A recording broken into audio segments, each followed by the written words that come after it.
Hello everyone, welcome to the channel physics talk zone. आज का जो टॉपिक हमारे डिस्कशन का हिस्सा बनने जा रहा है वो है क्लास 10th का यूनिट नंबर 10, जिसका नाम है जनरल वेव प्रॉपर्टीज़। और उसमें हम लोग आज सेकंड टॉपिक कवर करने जा रहे हैं, that is properties of wave.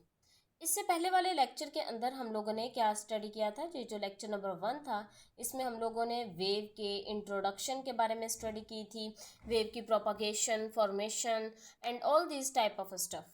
लेकिन जो आज का टॉपिक है वो मुकम्मल तौर पर क्या है, प्रॉपर्टीज़ है वेव्स की। अब देखें, हर एक एक चीज़, जितनी भी चीज़ें इस दुनिया में पाई जा रही हैं या जो भी चीज़ आप देख लें, हर चीज़ की क्या होती हैं, कुछ ना कुछ क्वालिटीज़ होती हैं। हर चीज़ की कुछ ना कुछ क्या होती हैं, खासियत होती हैं। हर चीज़ की कुछ ना कुछ क्या होती हैं, प्रॉपर्टीज़ होती हैं। इसी तरह से हमारे पास ये जो वेव्स हैं, इनकी भी कुछ प्रॉपर्टीज़ होती हैं। हमारे सिलेबस के अंदर हम लोग क्या करेंगे, 3 प्रॉपर्टीज़ ऑफ वेव्स के बारे में स्टडी करेंगे। सबसे पहले आ जाता है reflection of wave, refraction of wave, then the last one is the diffraction of wave. So सबसे पहले आ जाते हैं कि हमारे पास रिफ्लेक्शन ऑफ वेव किसे कहा जाता है। रिफ्लेक्शन ऑफ वेव, इस टॉपिक को पढ़ने से पहले हमें ये मालूम होना चाहिए कि बाय इटसेल्फ रिफ्लेक्शन का क्या मतलब है।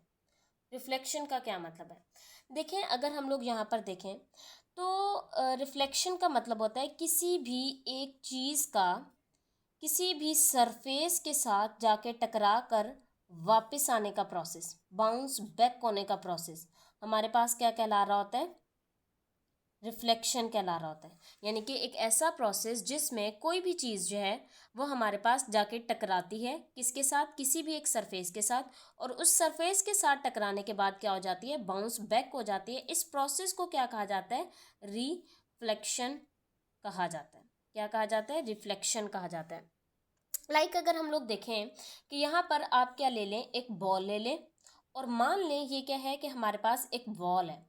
जैसे ही ये बॉल जाकर इस दीवार के साथ टकराएगी तो ये बॉल क्या हो जाएगी, यहाँ से बाउंस बैक हो जाएगी। तो इस बॉल का इस दीवार के साथ टकरा कर वापस आने का प्रोसेस हमारे पास क्या कहला रहा है, रिफ्लेक्शन कहला रहा है। सेम एज इट इज़, अगर आप यहाँ पर मान लें कि आप लोगों ने क्या किया हुआ है, यहाँ पर एक लाइट का सोर्स प्लेस किया हुआ है, जिससे बहुत सारी लाइट क्या हो रही है, इमिट हो रही है। अब अगर ये लाइट की एक वेव जो है, या हम लोग कहें कि ये जो एक लाइट की एक पूरी की पूरी रे है, ये जब आकर, मान लें ये क्या है कि हमारे पास एक मिरर है, इस मिरर के साथ क्या है कि आकर टकरा रही है। तो जैसे ही लाइट आप क्या करेंगे, मिरर के ऊपर फॉल करवाएंगे, वो इस मिरर की सरफेस के साथ जाके टकरा कर क्या हो जाएगी, बाउंस बैक हो जाएगी। तो ये वाला जो प्रोसेस है वो हमारे पास क्या कहलाता है, रिफ्लेक्शन कहलाता है। यानी कि एक ऐसा प्रोसेस जिसमें कोई भी एक चीज़ जाकर क्या टकराती है, किसी सरफेस के साथ टकराती है और वापस क्या हो जाती है, बाउंस बैक हो जाती है। तो अगर हम लोग रिफ्लेक्शन ऑफ वेव के बारे में स्टडी करें तो रिफ्लेक्शन ऑफ वेव क्या है, reflection of wave is a process in which wave, कोई भी वेव जाकर क्या होगी, किसी एक मीडियम की सरफेस के साथ, ये क्या है, हमारे पास पूरी की पूरी सरफेस है, इसके साथ जाके टकराएगी। टकराने के बाद सेम उसी मीडियम के अंदर क्या हो जाएगी, बाउंस बैक हो जाएगी। और ये जो बाउंस बैक होने का प्रोसेस है, ये हमारे पास क्या कहला रहा है, रिफ्लेक्शन ऑफ वेव कहला रहा है। तो हम लोग क्या कर सकते हैं, रिफ्लेक्शन ऑफ वेव को इस तरह से डिफाइन कर सकते हैं, bouncing back of wave into the same medium by striking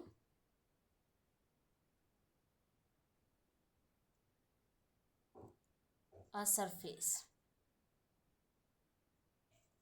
क्या है कि किसी भी एक सरफेस के साथ टकरा कर वेव का वापस से रिफ्लेक्ट हो जाना, वापस से सेम मीडियम के अंदर, पहले भी मीडियम यही था, अब भी क्या है, सेम मीडियम है, इसी सेम मीडियम के अंदर वापस बाउंस बैक हो जाने का प्रोसेस क्या कहलाता है, हमारे पास रिफ्लेक्शन ऑफ वेव कहलाता है। ये तो मैंने आपको एग्जांपल दे दी, किसके लिहाज से, लाइट के लिहाज से। ठीक हो गया। ये वाली हमारे पास क्या है, एक एग्जाम्पल है किसके लिहाज से, लाइट के लिहाज से, जिसमें हम लोगों ने ये स्टडी किया कि लाइट की कोई भी एक रे है वो मिरर की सरफेस के ऊपर जाकर क्या कर रही है, टकरा रही है। मिरर अलग मीडियम है, लाइट की रे पहले जिस मीडियम में प्रेजेंट थी वो अलग मीडियम है, तो एक दूसरे मीडियम के साथ टकराने के बाद ये लाइट क्या हो रही है, बाउंस बैक हो रही है। ये प्रोसेस क्या है, रिफ्लेक्शन है। अब सेकेंड एग्जाम्पल आ जाती है हमारे पास वाटर वेव्स की।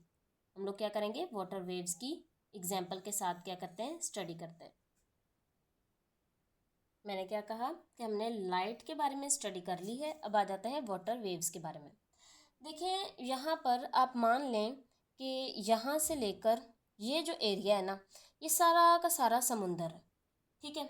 आपने यहाँ पर क्या की है, डिस्टर्बेंस की है, जिसकी वजह से क्या है, ये वेव्स प्रोड्यूस हो रही हैं, ठीक है। ये बहुत सारी वेव्स प्रोड्यूस हो रही हैं, ठीक है। ये बहुत सारी वेव्स हैं। इन वेव्स के मूव करने की डायरेक्शन क्या है, ये वाली डायरेक्शन है, ठीक है। ये पानी की लहरें यहाँ पर क्या हो रही हैं, प्रोड्यूस हो रही हैं। अब मैंने क्या किया, मैंने यहाँ पर एक वर्टिकल सरफेस जो है वो प्लेस करवा दिया, यानी कि कोई भी एक, मान लें एक रोड ला कर रख दी। तो अब क्या होगा कि हमारे पास ये जो वेव्स हैं ये क्या करेंगी, जाकर इस सरफेस के साथ टकराएंगी, और टकराने के बाद क्या होगा कि हमारे पास यही सेम वेव्स जो हैं वो क्या हो जाएंगी, बाउंस बैक हो जाएंगी। देखें, जाकर इसके साथ इस तरह से टकराएंगे, टकराने के बाद अब क्या हो जाएंगी, बाउंस बैक हो जाएंगी, क्या हो जाएंगी, रिफ्लेक्ट हो जाएंगी। तो हमारे पास अब यही वेव्स क्या हो जाएंगी, ऐसे नीचे की तरफ जो है वो क्या हो रही हैं, रिफ्लेक्ट हो गई हैं। तो हमें क्या नज़र आया, यहाँ पर हमें ये नज़र आ रहा है कि ये क्या थी, एक वेव है। एक वेव को लेकर अगर हम लोग समझें, ये मैंने क्या किया हुआ है, एक मीडियम प्लेस किया हुआ है, और इसके साथ टकराने के बाद वेव क्या हो रही है, बाउंस बैक हो रही है। तो इस प्रोसेस को क्या कहा जाता है, रिफ्लेक्शन ऑफ वेव कहा जाता है, ठीक है। अगर हम लोग इन लहरों को मिटा कर समझें, ये क्या है, ये वो वेव है जो कि आकर टकरा रही है। ये क्या है हमारे पास, ये एक बैरियर है जो कि हम लोगों ने पानी के अंदर क्या किया हुआ था, प्लेस करवाया हुआ था, और इसकी सरफेस के साथ वाटर वेव्स आकर टकरा रही हैं। टकराने के बाद क्या हो रही हैं, बाउंस बैक हो रही हैं। अब जो वेव आकर टकराएगी ना, इस वेव को नाम दिया जाता है किसका, इंसिडेंट वेव का। किसका नाम दिया जाता है, इंसिडेंट वेव का, ठीक है। यानी कि एक ऐसी वेव जो कि आकर क्या हो रही है, हमारे पास सरफेस के साथ टकरा रही है। और जो वेव रिफ्लेक्ट होके चली जाती है, इस वेव को नाम दिया जाता है किसका, रिफ्लेक्टेड वेव का, ठीक है। अब हमारे पास क्या होता है कि ये जो रिफ्लेक्शन है ना, ये एक ऐसा प्रोसेस होता है जिसमें इंसिडेंट वेव जिस एंगल के साथ आकर टकराती है ना, उसी एंगल के साथ क्या हो जाती है, रिफ्लेक्ट हो जाती है। बात समझ आई, नहीं समझ आई होगी। इस प्रोसेस को समझने के लिए हम लोग क्या करते हैं कि ये जो सरफेस है ना, ये सरफेस है, ये कुछ इस तरह से प्रेजेंट है, इसके साथ एक नॉर्मल ड्रॉ किया जाता है। क्या ड्रॉ किया जाता है, एक लाइन ड्रॉ की जाती है, जिसे नाम दिया जाता है किसका, नॉर्मल का नाम दिया जाता है। मान लें ये एक बैरियर है, ये वाली लाइन हमारे पास क्या कहलाएगी, नॉर्मल लाइन कहलाएगी। नॉर्मल लाइन एक ऐसी लाइन होती है जो कि सरफेस की क्या होती है, परपेंडिकुलर होती है। तो ये वाली जो लाइन मैं क्या कर रही हूँ, यहाँ पर ड्रॉ कर रही हूँ, ये क्या है, ये हमारे पास एक नॉर्मल लाइन है। क्या, कौन सी लाइन है, नॉर्मल लाइन। एक ऐसी लाइन जो कि हमारे पास सरफेस के साथ क्या होती है, परपेंडिकुलर होती है, यानी कि किस एंगल पे मौजूद होती है, यहाँ से ये वाला एंगल, यहाँ से ये वाला एंगल देखेंगे ना, तो कौन से एंगल पे मौजूद होगी, 90 डिग्री के एंगल पे मौजूद होगी। अब मैंने आपको एक नई चीज़ क्या बताई, मैंने आपको नई चीज़ ये बताई कि इंसिडेंट वेव नॉर्मल से जिस एंगल पे आकर टकराती है, वो सेम उतने ही एंगल से क्या हो जाती है, रिफ्लेक्ट हो जाती है। मान लें जब आपने देखा कि इंसिडेंट वेव आकर टकरा रही थी इस बैरियर के साथ, तो नॉर्मल के साथ एंगल कितना बन रहा था, ये इतना सा एंगल कितना बन रहा था, मान लें तब 30 डिग्री का बन रहा था। तो जब ये वेव क्या हो जाएगी, रिफ्लेक्ट हो जाएगी, अब तब भी एंगल नापेंगे इस नॉर्मल के साथ, तब भी एंगल कितना आएगा, 30 डिग्री का बराबर आएगा। यानी कि एंगल ऑफ इंसिडेंट वेव हमेशा क्या होता है, बराबर होता है किसके, एंगल ऑफ रिफ्लेक्टेड वेव के।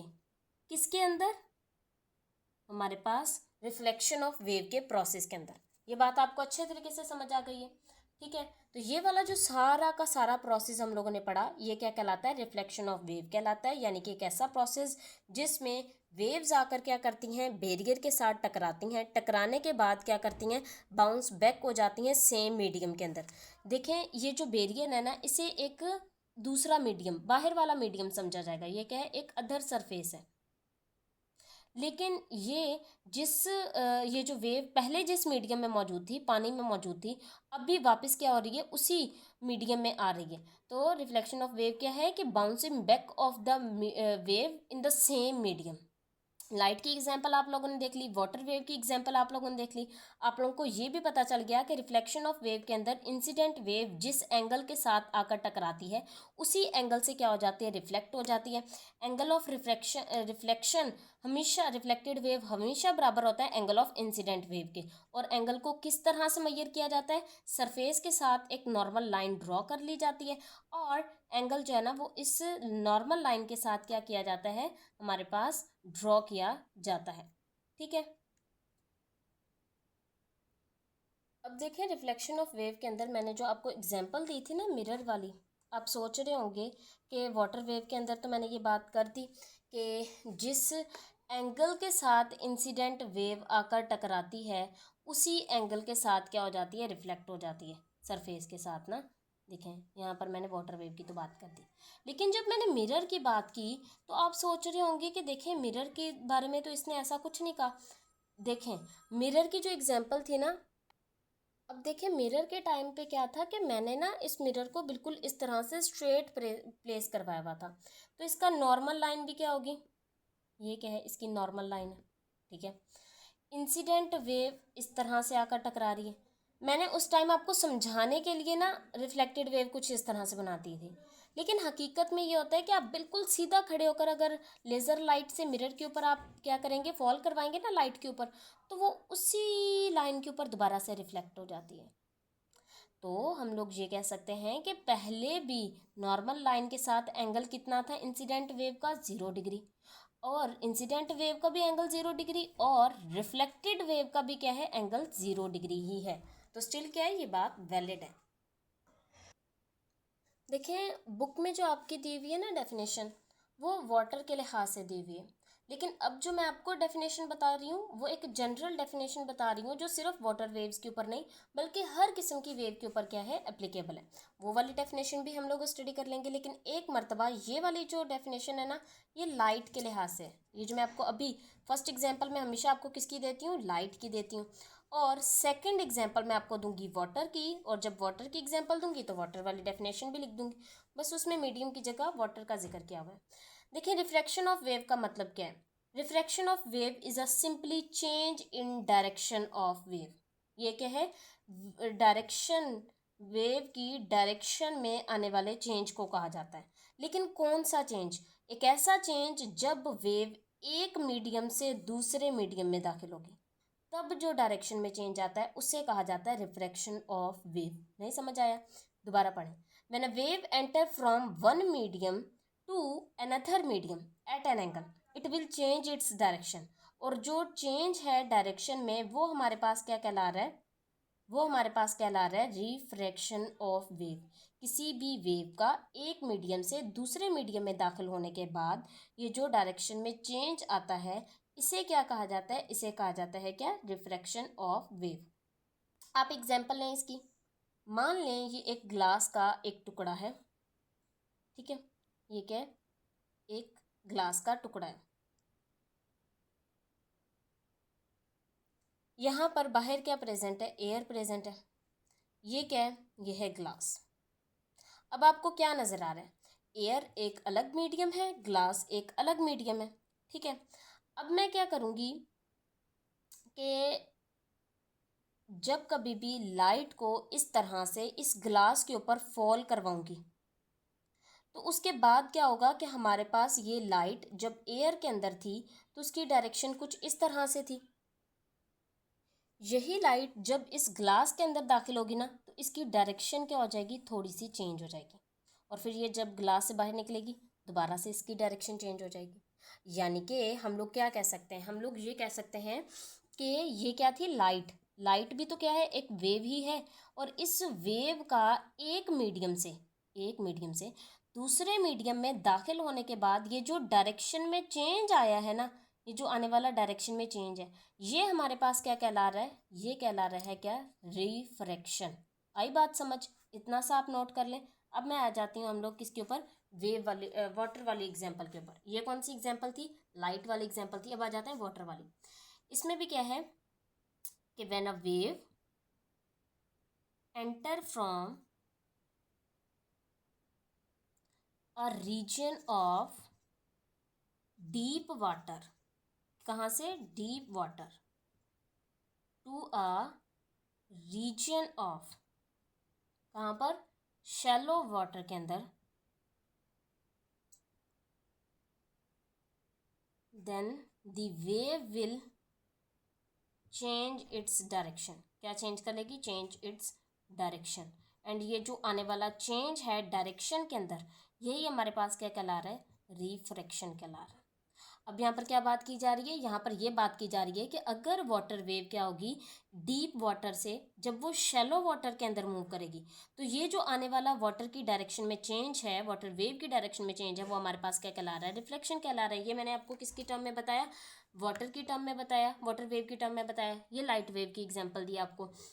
ये क्या है, एक जनरल डेफिनेशन है जिसमें हम लोग मीडियम की बात करते हैं कि एक मीडियम से लाइट दूसरे मीडियम में जा रही है, डायरेक्शन में चेंज आ रहा है, वो रिफ्रैक्शन कहला रहा है।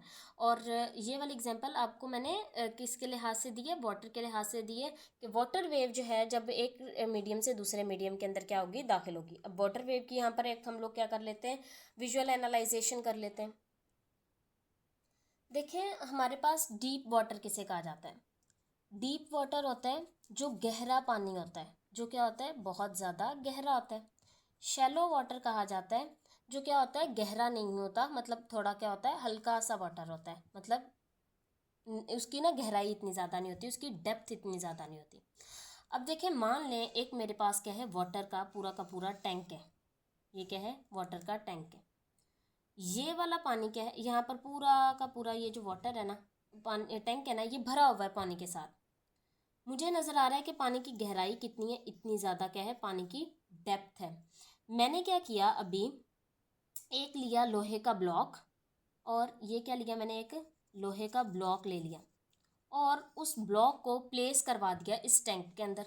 मैंने क्या किया, एक ब्लॉक लिया लोहे का, उस ब्लॉक को इस टैंक के अंदर प्लेस करवा दिया। अब यहाँ ये वाला जो रीजन है ना, इतना सा आपको नज़र आ रहा है, इसके अंदर क्या है, डेप्थ ज़्यादा है।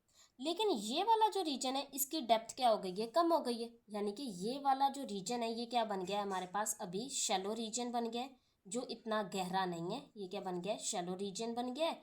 और ये वाला जो रीजन है, ये क्या कहला रहा है, डीप वाटर कहला रहा है। क्या कहला रहा है, डीप वाटर कहला रहा है। अब हमारे पास ये वाली जो कंडीशन है, इसमें क्या है कि within a same water, इसमें within a same water, पानी तो सेम है, within a same water हम लोगों ने क्या कर दिए, दो रीजन क्रिएट कर दिए। क्या क्रिएट कर दिए, दो रीजन क्रिएट कर दिए। एक डीप वाटर का रीजन क्रिएट कर दिया, एक शैलो वाटर का रीजन क्रिएट कर दिया। लेकिन स्टिल हमारे पास क्या होगा कि ये दो अलग अलग मीडियम कहलाएंगे। क्या कहलाएंगे, टू डिफरेंट मीडियम है। ये जो डीप वाटर है, ये अलग मीडियम कंसीडर किया जाएगा, शैलो वाटर अलग मीडियम कंसीडर किया जाएगा। क्यों, क्योंकि इन दोनों की प्रॉपर्टीज अलग अलग है। जब वेव यहाँ से यहाँ पर दाखिल होगी ना, तो वेव की क्या हो जाएगी, डायरेक्शन चेंज हो जाएगी, वेव की प्रॉपर्टीज भी कुछ चेंज हो जाएंगी, वेव की स्पीड चेंज हो जाएगी, वेव की वेवलेंथ चेंज हो जाएगी, वेव की फ्रीक्वेंसी सेम रहेगी। तो इसको समझ लेते हैं कि ये प्रोसेस किस तरह से होता है। इसको रिमूव करना पड़ेगा, इस सारे को, ये रहने देते हैं। अब आप सेम टैंक को ऊपर से देख रहे हैं, मतलब ऐसे करके ना ऊपर से देख रहे हैं, तो आपको क्या नज़र आ रहा है, आपको कुछ इस तरह से ये टैंक की सरफेस नज़र आ रही होगी। ठीक है, यहाँ पर अभी क्या है कि मान लें इतना सा जो रीजन है ना, मैंने क्या बताया, ये क्या है, शैलो वाटर है, ये क्या है, डीप वाटर है। अब यहाँ पर क्या है, ये वेव्स आ रही हैं, आप ऊपर से देख रहे हैं ये क्या आ रही हैं, वेव्स आ रही हैं। जैसे ही ये वेव्स आकर मतलब डीप वाटर से शैलो वाटर के अंदर दाखिल होंगी ना, तो इन वेव्स की क्या होगी, हमारे पास डायरेक्शन चेंज हो जाएगी। तो हमें क्या नज़र आया, हमें ये नज़र आया कि पहले वेव्स इस डायरेक्शन में जा रही थी, जैसे ही वो डीप वाटर से शैलो वाटर के अंदर दाखिल हुई तो उनकी डायरेक्शन कुछ इस तरह से हो गई, उनकी डायरेक्शन क्या हो गई, हमारे पास चेंज हो गई। तो यही तो क्या है, रिफ्रैक्शन ऑफ वेव है, एक ऐसा प्रोसेस जिसमें वेव क्या होती है, जब एक मीडियम से दूसरे मीडियम के अंदर दाखिल होती है तो उसकी डायरेक्शन ऑफ मोशन क्या हो जाता है, चेंज हो जाता है। अब यहाँ पर हम लोगों ने क्या समझ लिया, चेंज इन डायरेक्शन को समझ लिया। अब आपको ये याद रखना है, क्या याद रखना है, कि जब रिफ्रैक्शन ऑफ वेव होती है ना, क्या होती है, रिफ्रैक्शन ऑफ वेव होता है ना, ये वाला प्रोसेस होता है, तो सिर्फ और सिर्फ डायरेक्शन में चेंज नहीं आता, यानी कि सिर्फ डायरेक्शन में चेंज नहीं आता, डायरेक्शन में चेंज तो आता है, साथ ही साथ क्या हो जाता है कि वेव की जो प्रॉपर्टीज होती है ना, वेव की प्रॉपर्टीज में भी चेंज आता है। ठीक है, वेव की प्रॉपर्टीज में भी चेंज आएगा। वेव की कौन कौन सी प्रॉपर्टीज में चेंज आएगा, एक तो वेवलेंथ में चेंज आएगा, दूसरा आएगा स्पीड में चेंज। ठीक है, हम लोगों ने अब यहाँ पर जितनी डिस्कशन थी, हम लोगों ने क्या डिस्कस कर लिया, हम लोगों ने चेंज इन डायरेक्शन के बारे में बहुत अच्छे तरीके से स्टडी कर लिया। लेकिन अब आ जाते हैं वेव की प्रॉपर्टीज़ में किस तरह से चेंज आ रहा होता है, उसके बारे में भी थोड़ी स्टडी कर लेते हैं कि लैम्डा यानी कि वेवलेंथ और स्पीड में चेंज कैसे आता है। इसको रिमूव करते हैं, नेक्स्ट पे चलते हैं। अब हम लोगों ने क्या स्टडी करना है, change in properties, properties of wave, किसकी वजह से चेंज, रिफ्रैक्शन की वजह से आने वाला चेंज। पहले हम लोगों ने चेंज इन डायरेक्शन को पढ़ लिया ना। देखिए सेम टैंक ले लें आप, ये क्या है, आपके पास बहुत बड़ा टैंक है, टैंक बहुत बड़ा बन गया। यहाँ पर आप लोगों ने क्या किया हुआ है, एक आयरन का ब्लॉक प्लेस करवाया हुआ है, जिसकी वजह से क्या हो गया कि ये वाला पानी जो है ना वो शैलो वाटर बन गया है, ये वाला पानी क्या है, एक डीप वाटर बन गया। यहाँ पर आपको क्या नज़र आ रही है, ये सारा का सारा का है पानी है। देखें ये इतना सा रीजन क्या है हमारे पास अलग है, यानी कि ये मीडियम अलग है, ये मीडियम अलग है। यहाँ पर वेव्स अगर आप ऑब्जर्व करें ऊपर तो आपको कुछ इस तरह की नज़र आ रही होंगी। लेकिन जैसे ही वेव क्या होती हैं कि हमारे पास डीप वाटर से शैलो वाटर के अंदर दाखिल होती है ना, तो उनकी वेवलेंथ क्या हो जाती है, कम हो जाती है। वेवलेंथ क्या था, क्रस्ट से क्रस्ट तक का डिस्टेंस, यहाँ से यहाँ तक का डिस्टेंस, तो ये क्या हो गया, अब कम हो गया। और स्पीड क्या हो जाती है, बढ़ जाती है। यानी कि जब वेव क्या हुई कि ना, वेव ने क्या किया, मोशन दिखाया अपना, कहाँ से, डीप वाटर से किसके अंदर, शैलो वाटर के अंदर। तो क्या हुआ कि हमारे पास जो वेवलेंथ थी ना वो क्या हो गई है, डिक्रीज हो गई है, और जो स्पीड थी ना वो क्या हो गई है, इंक्रीज हो गई है। ठीक है, आपने ये बात याद रखनी है कि जब वेव क्या करेगी, एक मीडियम से दूसरे मीडियम में जाएगी तो ना सिर्फ डायरेक्शन चेंज होती है बल्कि साथ ही साथ उसकी वेवलेंथ और उसकी स्पीड में भी चेंजिंग आता है। लेकिन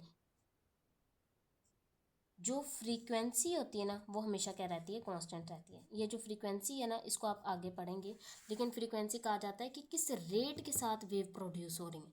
यहाँ पर अगर मैंने वाइब्रेटर लगाया हुआ है जो क्या कर रहा है, वेव को प्रोड्यूस करवा रहा है, तो वो तो एक सेकंड के अंदर उतनी ही फ्रीक्वेंसी कहा जाता है, पर सेकंड के अंदर कितनी वेव्स प्रोड्यूस हो रही हैं। तो पर सेकंड के अंदर ये जो वाइब्रेटर है ये तो हमेशा उतनी ही वेव्स प्रोड्यूस करवाई जाएगा। इसका क्या लेना देना इन शैलो वाटर और डीप वाटर के साथ। तो फ्रीक्वेंसी क्या रहती है, कांस्टेंट रहती है। चेंज आता है तो किस में आता है, स्पीड में चेंज आता है। स्पीड क्या हो जाती है, वेव की बढ़ जाती है। वेवलेंथ क्या हो जाती है, वेव की हमारे पास कम हो जाती है। और फ्रीक्वेंसी क्या रहती है, हमारे पास कांस्टेंट रहती है। क्योंकि आगे चल के आप एक फार्मूला पढ़ेंगे, अभी नेक्स्ट टॉपिक जो होगा ना हमारे पास वो फार्मूला होगा v is equal to F into lambda. तो यहाँ पर क्या होता है कि ये जो फ्रीक्वेंसी का अगर फॉर्मूला देखें v ओवर लेमडा, तो जितनी ज़्यादा वेवलेंथ क्या होती चल जाती है, बढ़ती चल जाती है, वेलोसिटी उतनी ज़्यादा बढ़ती चल जाएगी, स्पीड क्या रहेगी, फ्रीक्वेंसी क्या रहेगी, कांस्टेंट रहेगी। सिमिलरली जितना ज़्यादा हमारे पास क्या होगा कि ना वेवलेंथ कम होती चल जाएगी, स्पीड उतनी कम होती चल जाएगी, लेकिन स्टिल फ्रीक्वेंसी क्या रहेगी, सेम रहेगी। क्योंकि फ्रीक्वेंसी क्या है, फ्रीक्वेंसी है एक सेकंड के अंदर वाइब्रेटर कितनी वेव्स प्रोड्यूस करवा रहा है, तो वो तो हमेशा उतनी ही प्रोड्यूस करवाता रहेगा। चेंज आएगा तो किस में, वेलोसिटी यानी कि स्पीड के अंदर और वेवलेंथ के अंदर। बस सॉरी, यहाँ पर मैं एक छोटी सी मिस्टेक कर गई हूँ। मैंने यहाँ पे ना भूल के कह दिया था कि स्पीड क्या हो रही है, इंक्रीज़ हो रही है, ये क्या होती है, डिक्रीज़ हो रही होती है। ठीक है, मतलब बात यही है ना कि जब वेव डीप वाटर से शैलो वाटर के अंदर जाती है तो वेवलेंथ भी क्या हो जाती है, कम हो जाती है, साथ ही साथ स्पीड भी कम हो जाती है। फ्रीक्वेंसी क्या रहती है, देखिए दोनों चीज़ें कम हो गई, रेशो क्या रहा हमारे पास, कांस्टेंट रहा, फ्रीक्वेंसी क्या रहती है, कांस्टेंट रहती है। तो हमें क्या पता चला, हमें ये पता चला कि डीप वाटर के अंदर वाटर की वेव की स्पीड क्या होगी, ज़्यादा होगी, उसकी वेवलेंथ भी क्या होगी, बड़ी होगी। ठीक है, नज़र आ रहा है। और जो शैलो वाटर होता है वहाँ पर स्पीड भी कम होती है, वहाँ पर वेवलेंथ भी कम होती है। तो लिख देते हैं यहाँ पर स्पीड भी क्या है, ज़्यादा है, वेवलेंथ भी ज़्यादा है। यहाँ पर क्या है, स्पीड भी कम है और वेवलेंथ भी कम है। आई बात समझ? क्योंकि ये वेव की जो स्पीड होती है ना, स्पीड ये किसी भी मीडियम की डेंसिटी के ऊपर भी डिपेंड करती है। डीप वाटर की डेंसिटी क्या है, ज़्यादा है, उसके अंदर स्पीड उतनी ज़्यादा होगी वेव की।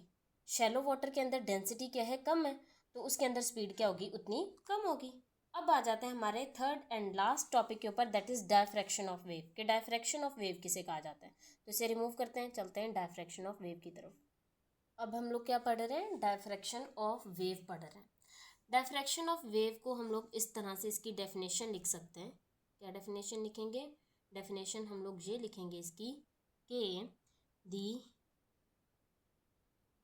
separating of wave separating of the wave near an obstacle